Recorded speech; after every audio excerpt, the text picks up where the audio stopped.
მოგესალმებით მეგობრებო, მე ვარ ნინი 37 წლის. დღეს თეთრ კარავში ქალები ისეთ თემაზე სასაუბროდ შევიკრიბეთ, რასაც სექსუალური ძალადობა ქვია. არ დაგიმალავთ და არც თუ ისე დიდი ხნის წინ პირადად მე სექსუალურ ძალადობაზე სულ სხვა წარმოდგენა მქონდა. არადა აღმოჩნდა, რომ ყველანაირი ქმედება საპირისპირო სქესისგან იქნება ეს ფიზიკური თუ სიტყვიერი, რაც ჩვენი სურვილის გარეშე ხდება, ძალადობაა და დასჯადია. თითქმის ყველა ქალს ერთხელ მაინც განუცდია ეს შეურაცხყოფელი გრძნობა, მაგრამ ამაზე ყოველთვის გრცხვენოდა და გვერიდებოდა საუბარი. მადლობა ღმერთს, ახლანდელი თაობა მეტად არის ინფორმირებული და შესაბამისად უფრო დაცულებიც არიან. მე ჩემს ისტორიას მოგიყვებით. დაახლოებით 10 წლის წინ ერთ-ერთ ძალიან ცნობილ კომპანიაში დასახელებისგან მაინც თავს შევიკავებ, სტაჟიორად ამიყვანეს და ძალიან გახარებული ვიყავი. მოცნებობდი, რომ იქ გამეგრძელებინა მუშაობა. ჩემი უფროსი ახალგაზრდა სიმპათიური მამაკაცი გახდა და განსაკუთრებულ ყურადღებას იჩენდა ჩემს მიმართ. ცოლიანი იყო და მისი მეუღლეც ჩვენთან მუშაობდა. ოღონდ სხვა განყოფილებაში. ერთი წლის შეუღლებულები იყვნენ და ვფიქრობდი, რა კარგი წყვილია მეთქი. ერთხელაც მათ ყოფილ თანამშრომელს დედა გარდაეცვალა და ყველანი პანაშვიდზე წავიდნენ, მათ შორის ჩემი უფროსის ცოლიც. პირველად აღმოჩნდით ოთახში მარტო მე და ჩემი უფროსი, მაშინვე რაღაც უსიამოვნო წინათ გრძნობა დამეუფლა. უხერხულად ვიგრძენი თავი და მეც წასასვლელად მოვემზადე. უკვე გავდიოდი ოთახიდან, რომ მომაძახა. დამელო და მეც მოვდივარო. ლიფტში რომ შევიდეთ, უფრო დავიძაბე.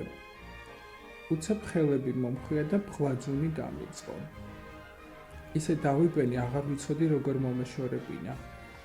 ამასობაში ლიფტიც გაჩერდა, კარი გაიყო და თავთვით მოგლეჯილი გავიქეცი. ის იყო და მას მერე იქით აღარ გამიხედავს. ჩემი ნივთების წარმოსაღებათაც კი არ მივედი. ჩემს მშობლებს უთხარი აღარ მაინტერესებს იქ სიარული თქო.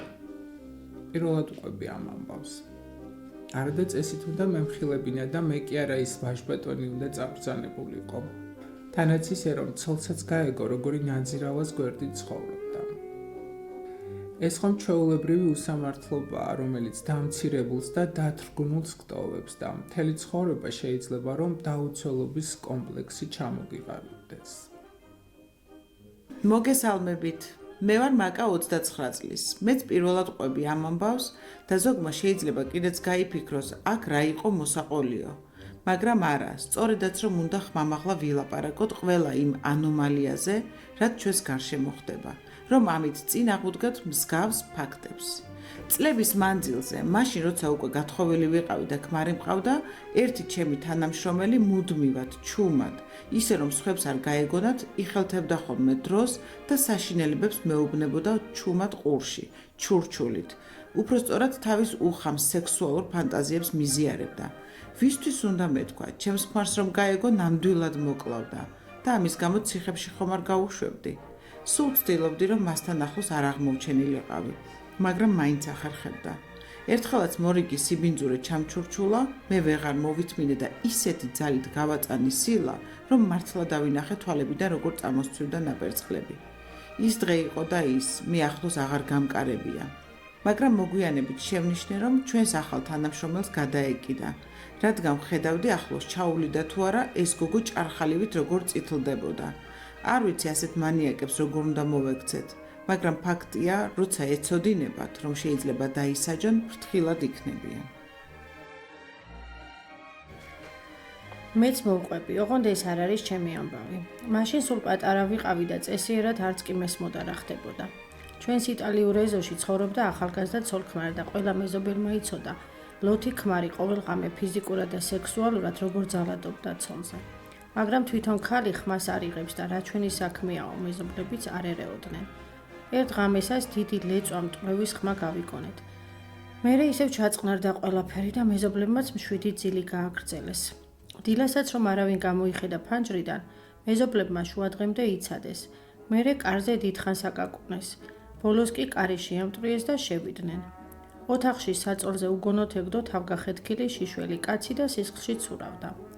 ბეწუზე მიუსწრეს და გადაარჩინეს. ცოლი კი იქ არ დახვდათ. რა დროს გაიქცა სახლიდან არავინ იცოდა. დიდხანს ეძებეს ქალი, მაგრამ მის კვალს ვერსად მიაგნეს. როცა მისი მშობლებიც მოვიდნენ, აღმოჩნდა, რომ არაფერი იცოდნენ იმ ძალადობაზე, რასაც მათი ქალიშვილი 2 წელი უძლებდა. ის კი არა ეგონათ, რომ ძალიან ბედნიერი იყო, რადგან სიყვარულით გათხოვდა და არასოდეს ქმარზე საყვედური არ დასცდენია. მერე კი მოგვიანებით ისიც გავიგეთ, რომ ის ხალი დაუჭერიათ და ციხეშიც მჯდარა. კაცი მაშინ კი გადარჩა, მაგრამ მაინც მალე გარდაიცვალა. მიუხედავად იმისა, რომ პატარა ვიყავი, ამ ამბავმა ძალიან იმოქმედა ჩემზე და მას მერე სადმე პატარა ძალადობის მოწმე თუ გავხდებოდი, მაშინვე პოლიციას ვიძახებდი. თქვენც ყველას მოგიწოდებთ, რომ არასოდეს დახუჭოთ თვალი უსამართლობაზე და აუცილებლად მოახდინეთ რეაგირება. ახლა კი უკვე მანიშნებენ, რომ ჩემი დრო ამოიწურა. კიდევ ერთი კვირით დაგემშვიდობებით. მომავალ შეხვედრამდე, მეგობრებო.